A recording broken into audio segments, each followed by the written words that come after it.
Hey, folks, thank you for joining another episode of Politics for Parents.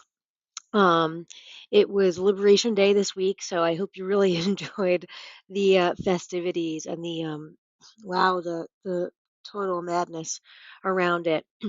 Um, yeah, and speaking of Liberation Day and tariffs, I don't know. I've been thinking a lot, even leading into this week and that whole crazy conversation. I'm thinking a lot about just information and where people get information.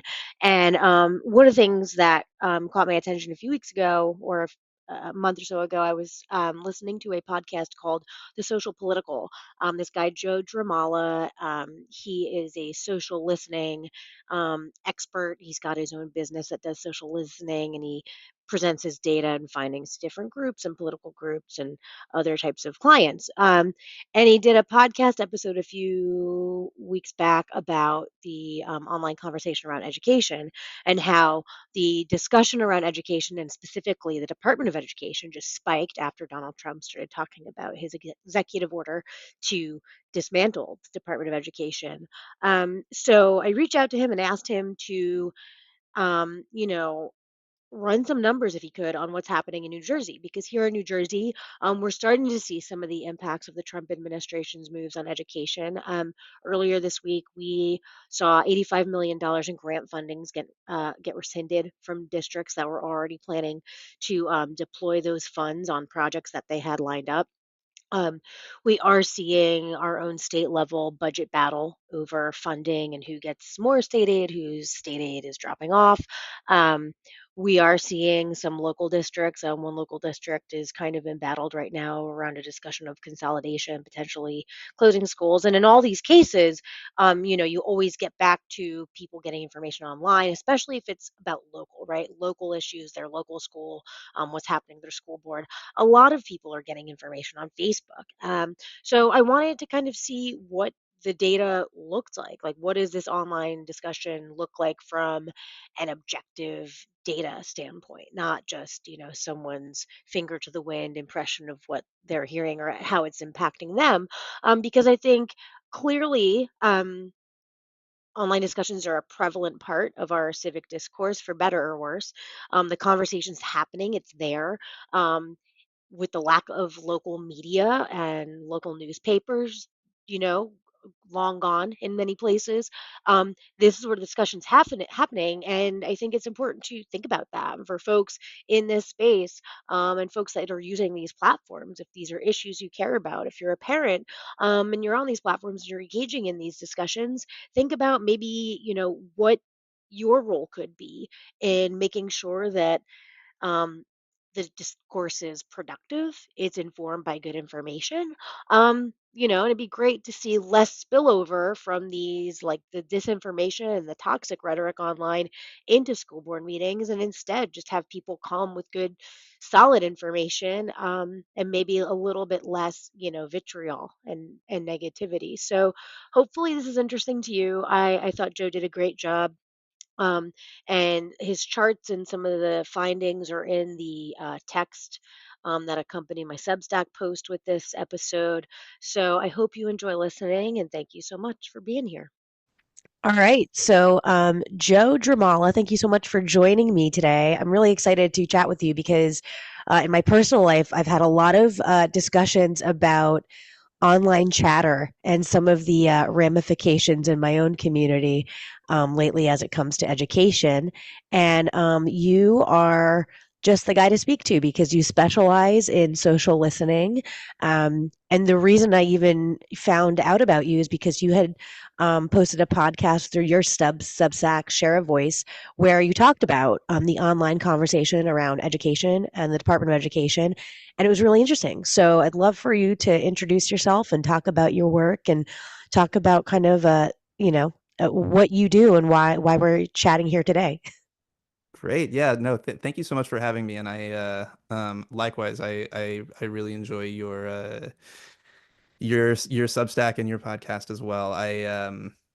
I was really happy to connect with you. I have been doing research on social media conversations for independently as you know, sort of running my own company since the beginning of 2022. I work pretty much exclusively with sort of progressive or sort of democratic campaigns, progressive advocacy organizations. So it's fairly political, and so the work I do tends to be looking for how people are talking about political topics using their own words online.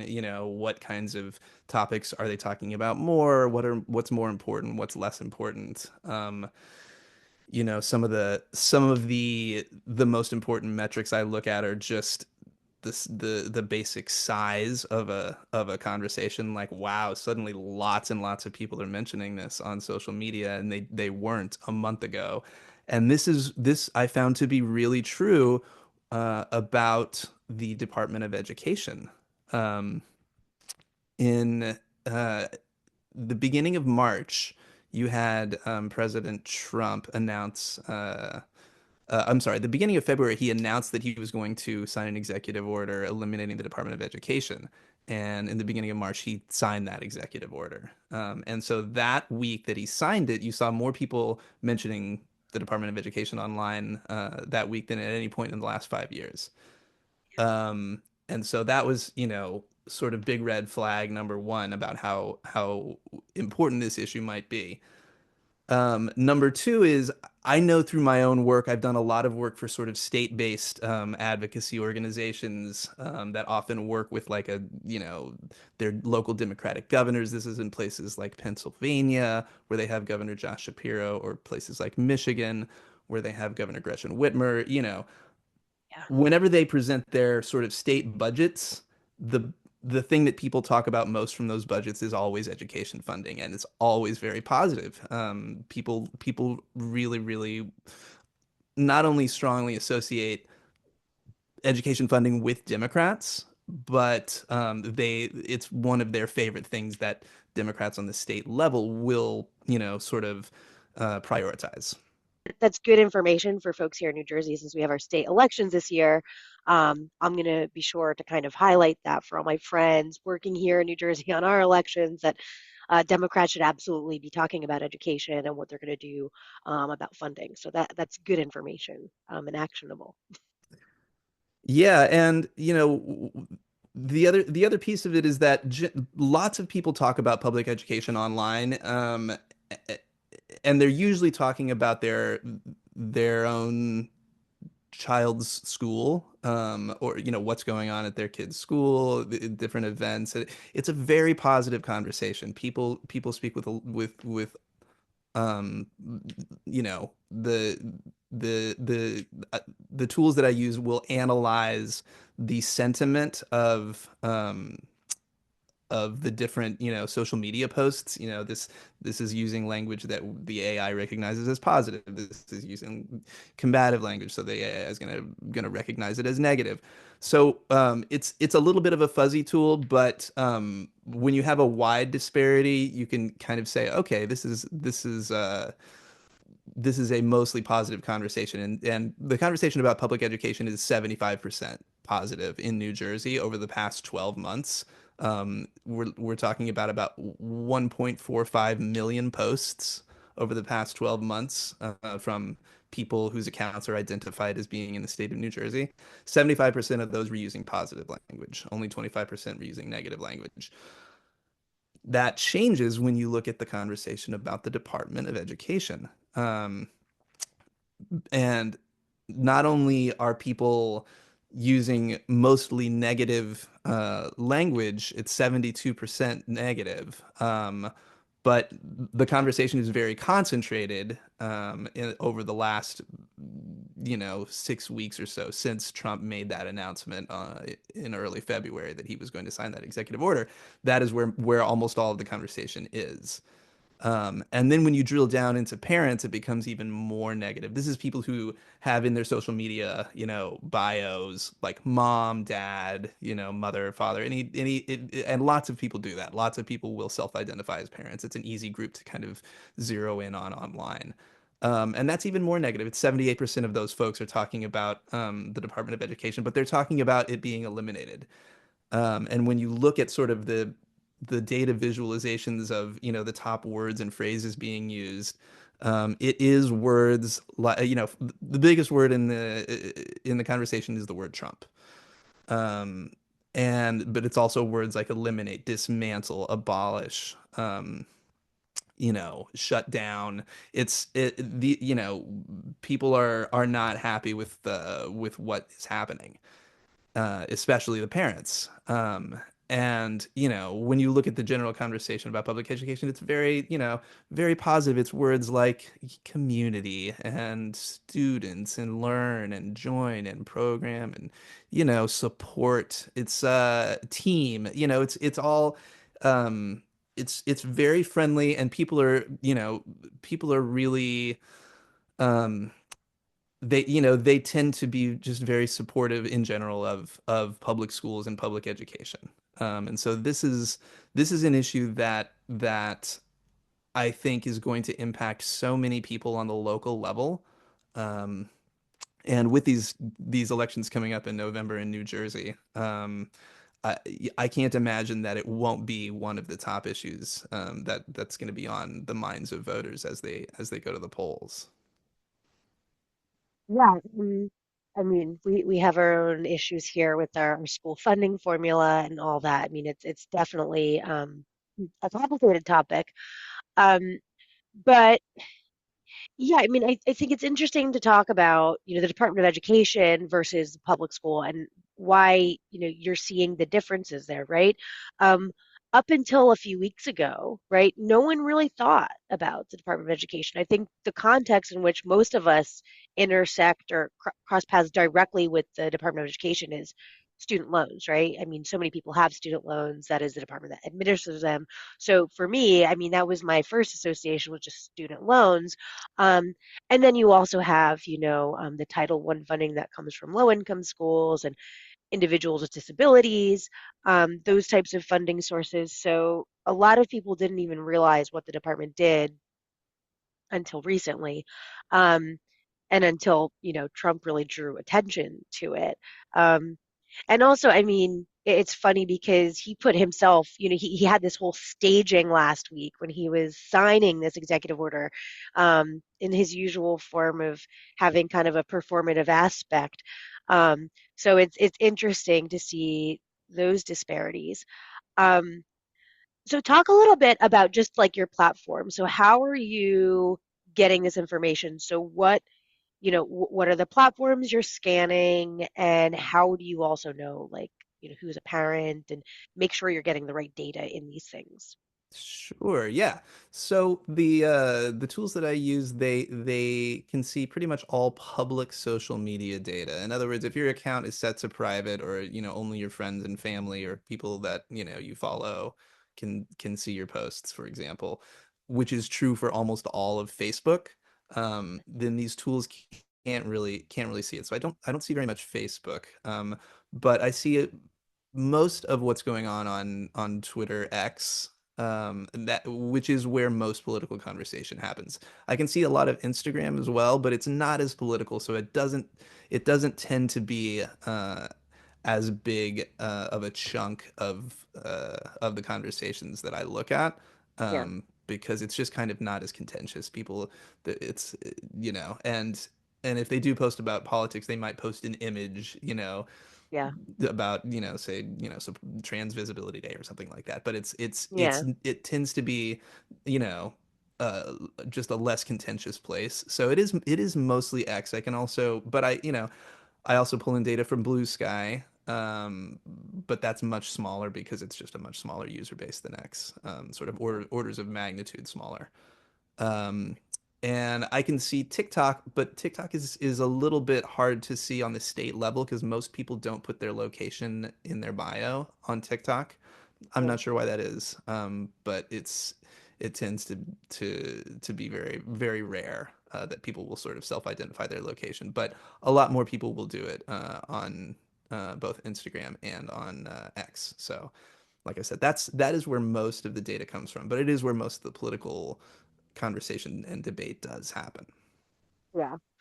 Yeah, I mean, I don't use much social media aside from LinkedIn and Substack, so I find this interesting, but also it's just a little foreign to me since I mean I left Twitter so long ago, Yeah. but I know that I mean my congressman, for example, he still posts on it all the time. I mean that's his primary means of communication with the world, it seems, and it's the official communications channel of the White House. So I guess it's an important place to be, unfortunately. Um, so I guess, before we started recording, we were chatting a little bit about some of your data. Yeah. And, I'd love to kind of dive into that a little bit more, especially some of the demographic breakdowns, because I think what you saw in the data anecdotally just translate to some of my limited experience. So I think we talked about, I posted a TikTok a few weeks ago about the DOE because I don't typically use TikTok. I've started using it like 2 weeks ago. And I just thought, you know what? If there's any way for me to get this message to people that are outside my echo chamber, maybe I should just post something on DOE on TikTok. And I did. And it got a decent amount of traction. But weirdly enough, like there were the trolls, right? The people that were just like, "Oh, defund it. It's Yeah. failing," like echoing the things. And you showed me, I think, a table where it said like there was a lot of people in the DOE conversation that were men. It was like a little bit skewed from what you normally see in the education conversation, and that was my experience. Like it was mostly these like male profiles I could see. There were men that were Right. just like chiming in the Trump talking points that were there just to like, sound off, I guess. Um, so it's weird to like talk about some of the things you've seen when I asked you kind of to dive into some of the data around this. Sure. Yeah. Well, what you just said was actually uh, absolutely right. The general conversation about public education is pretty split between men and women online, like almost right down the middle. And that's the one that's like, like I said, very positive, tends to be just about their own, kids' schools. It's, Yep. it's not even wading into the political realm at all for the most part. But the Department of Education conversation did have a lot of sort of Doge friendly voices. But then when you drill down even further and you look at just people who are self-identifying as parents online, you still have a big enough data set to draw conclusions from. It was about I think 6,000 posts, um, over the course of the last 12 months, and most of those were concentrated within the last, since Trump made his announcement the first week of February. Um, but that's definitely a big enough sample set to kind of draw meaningful conclusions from. 57% of those voices were women. Well, So people that self-identifying as moms rather than dads, very just much more vocal on this topic than men, and much more strongly supportive of funding public education in general. But what's also interesting is that younger people are those self-identified parents talking about this issue are almost entirely over the age of 35. So these younger parents, while they're actually the biggest group talking about education generally, they are not talking about this, and that to me says that there's a real opportunity, both online and offline, to connect with those younger parents who, this topic is kind of off their radar a little bit, but obviously they're very, very, very strongly affected. Parents under 35, obviously they're the most likely to have younger kids, just getting ready to enter school. And so if they're not being affected by it now, then they will be, very soon in their sort of parenting journey. yeah, So that's probably what you're seeing, is that, these are folks that might not have kids that are school age yet, but are about to. And that to me, like I said, is a real opportunity to, to connect with those people, because because they are online and they are talking about the education generally, but they're just not aware of the sort of threats of to the public education funding that is sort of underway.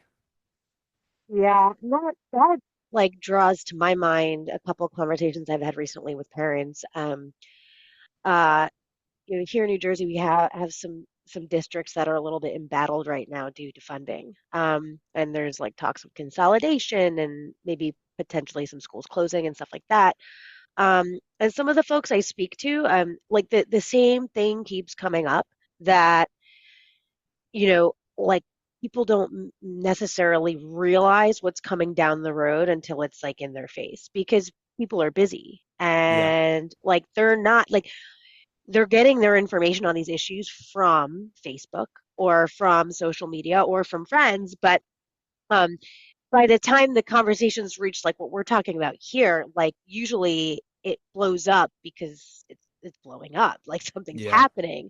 Um, so it's interesting to hear you talk about the opportunity of engaging folks in a productive conversation about these issues and like using social listening to target messaging and get the word out because from what I see, and the whole reason this podcast and my Substack exists is because people are too, like parents, especially younger parents, parents of young kids are too busy with their day-to-day lives to Yes. go to a school board meeting, to hunt down the minutes, to like sift through like the rhetoric of like what the DOE does or doesn't do. Like, I mean, that's I think what I'm seeing is that like just these people aren't really talking about it or engaged because they're just busy. And by the way, if you have young kids, you have to worry about childcare costs and there's so many other Yes. things. So it's crazy because um I don't know if it's like a chicken or egg type dynamic or what, but what I do know is that,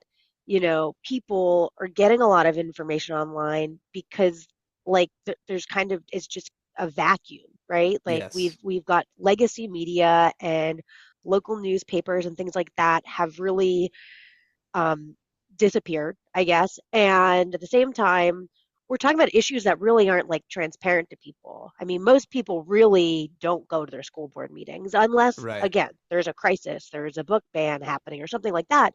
But like they don't. And in, the absence of good information, they're just going to kind of like get what they get online because it's just easy to go on and see all the information what people are talking about. So I Yeah. think that's like really helpful to kind of understand from your point of view and how it applies to like the reality that if people aren't talking about it online, then they may not know what's going on until it's too late. And then you're in like a real big problem and it's almost too late to stop.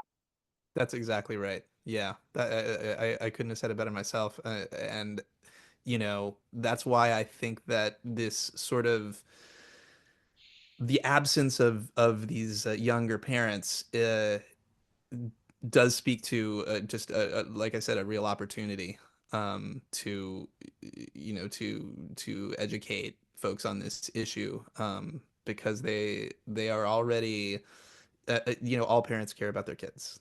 That's universal. And if you're a parent in the United States, you know you are most likely sending your kids to a public school. Um, I don't have the exact statistics on that off the top of my head, but the vast majority of parents send their kids to public school, and um, It I drives the decision of like where you buy a house, which for most people is the biggest investment they'll ever make. Um, right. and if schools become if there's uncertainty around the schools, that can really damage that investment, which is It's some of what we're seeing around Yeah, I here. mean, So, there's all sorts of effects that happen when you start kind of messing with public education. Because you're right. I mean, people do organize so much of their lives around or around where they hope to send their kids to school. and one of the things I've been telling people about, I mean, it's early days, right? It's early days for a lot of this stuff with the DOE, and the Trump administration. has said that they're not looking to just eliminate Title I or disability funding. They're not looking to eliminate the student loan program. I mean, they talk about moving it to these other places, and I won't get to the implementation aspects of that because I don't know how that possibly works seamlessly as they seem to say well.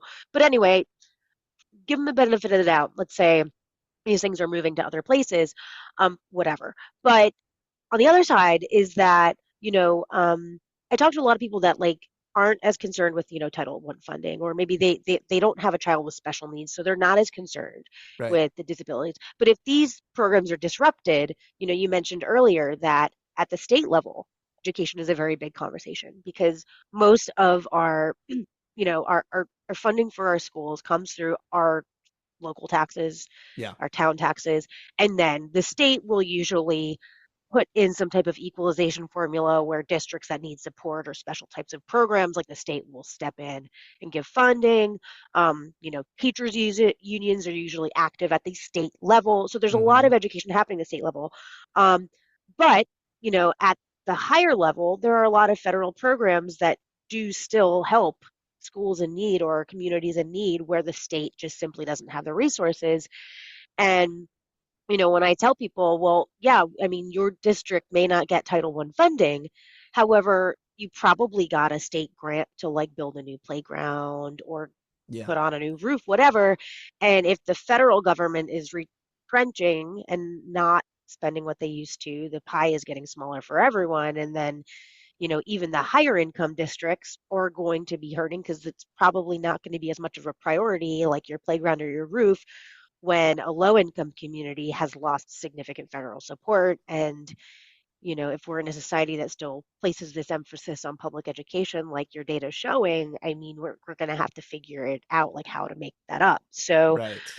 I think that's kind of like a something that even though we don't have data and even though people are saying, oh, well, that's not going to happen, like let's be real, right? I mean, in New Jersey, we saw the DOE cut off $85 million in grant funds on Monday. I think it was Monday. And these are grants that were already approved. These are schools, I think, from what I can tell, in some less affluent areas. I don't know if it's specifically low income, but areas that could use a little bit of financial support. These are projects that were ready to go. I think it was like some COVID relief funding that was still being spent down. And the DOE just said, no, you're done. You have to reapply if you want that money. Um, so those are the things that are already happening. And at the state level, then like if your state just has to come up with that 85 million, or are those schools just going to not have those projects? Um, I think that's the kind of stuff that we are going to see, and it's going to matter to everybody at some point. That's right. Um, That's exactly right. so I guess so. What does it look like for you? I mean, in your experience, you work with democratic groups and Hmm. progressive causes. So let's say we took your advice and said, okay, it's clear like there's an opportunity here to reach these people on this issue and like educate them on what this means and how it impacts them. What does that kind of look like? What could people be doing or groups be doing aside from just hiring you, right? They can hire you as an expert. Well, I'm sort of one piece of the puzzle. I'm doing the research on it's sort of a one of several tools to measure public opinion, measure public sentiment. Other ones are things like polls or focus groups, and they all sort of have their different use cases.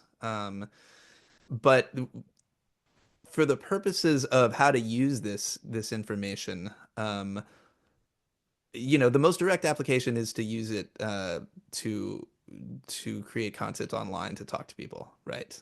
Since that's sort of the most apples to apples um, application of what this is saying. But certainly the tools that organizers have been using for decades, if not centuries, which is just knocking on doors, talking to people, handing out literature, mailers, maybe TV ads. I don't know. This is kind of outside of the realm of my sort of expertise. But I would say, basically all of the above. Any any opportunity you can get to reach people who are clearly interested in public education generally, but not talking about this or not aware of this specifically. Which, like I said, this the work that I do can help identify those people. Um, but there are lots of ways to reach them that are not just online. But if we're talking about online, you know, one of the platforms that actually is the most friendly to messages that are not sort of right wing messages is actually TikTok. Even though I can't see a whole lot of it on the state level, like I said, I do look at a lot of TikTok data generally, and it's you know it's also kind of the way the algorithm is set up. Everybody sort of looks at that sort of for you page Yeah. where you see posts that are not just you don't just see the people that you're following. Nobody really looks at that TikTok that way. Whereas a lot of people look at like Twitter that way or X, you just Yeah. look at the people you follow because that's who you're interested in, and that for Yeah. you page can sometimes get a little hairy, and you're like, I don't want to see some of this stuff. But TikTok is just the for you page, so you're seeing things that the algorithm is kind of like making decisions about, based on your past, engagement, what you might like.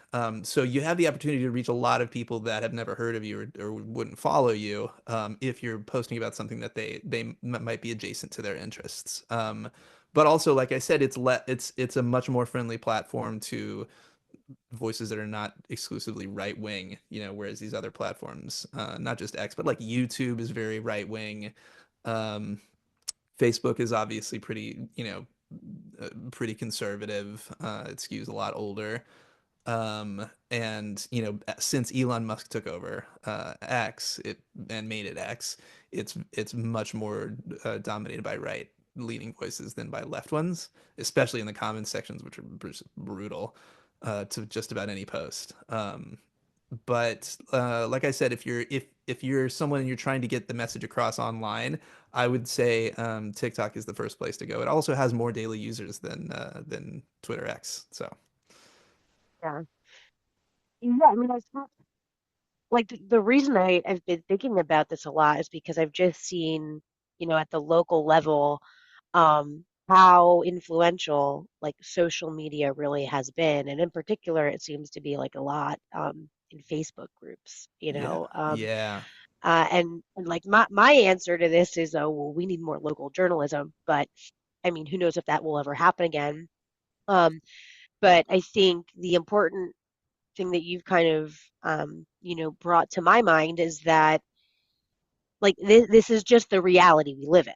That yeah, this is the way things are, and we need to, if we really want to kind of address the problem of misinformation and what its toll is on our like schools and our lives, we need to be aware of where this conversation is happening and who's having it and what the tenor of it is, and we got to figure out how to get into it. And that's the only reason I even did my little TikTok experiment because I was like, well, my Facebook feed, honestly, I mean, I personally don't find Facebook or Instagram that helpful anymore. I deleted Instagram from my phone and I noticed that the biggest change has been my behavior as a consumer.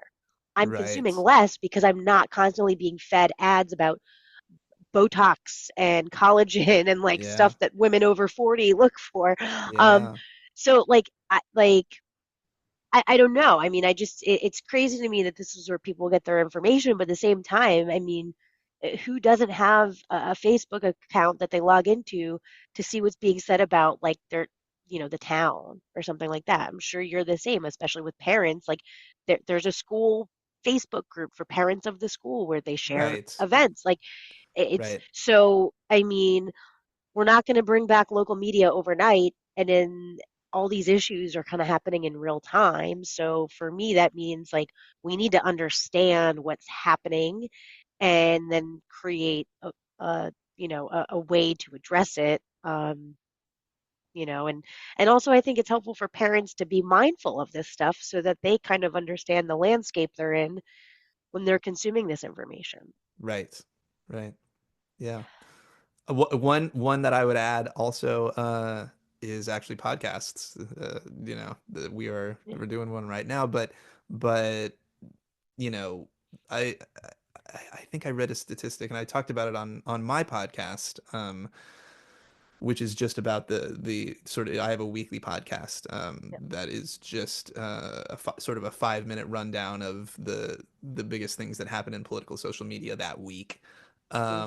And on the first one, I talked about just how many people are consuming podcasts these days, and so I think it's the statistic was something like roughly like 2 out of 3 Americans under the age of 50 listens to podcasts. So I mean, it's a huge audience, and I think that podcasts like this one, but also other podcasts that are just talking, that parents might be consuming and that might be listening to, those are also great media to kind of get this message out there.